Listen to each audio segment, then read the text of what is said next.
erzähle euch heute eine Geschichte, wo es um einen Bub geht, der nicht gewusst hat, woher.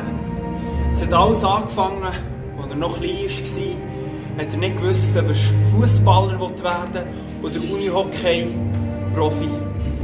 Hat dann nichts gemacht.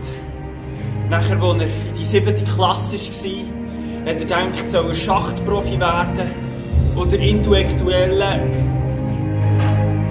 Blümchenpflücker. Hat sich dann nicht entscheiden, hat wieder nichts gemacht. In der 9. Klasse hat er sich entschieden, entweder Haarmodel zu werden oder ein Hack-Mega-Profi. Hat sich wieder nicht entschieden. Und heute lebt er unter einer Brücke, weil er sich immer noch nicht entscheiden kann. Was die Quintessenz ist von dieser Geschichte ist, du dich entscheiden. Irgendwann bist du unter der Brücke und hast keine Entscheidungsmöglichkeit.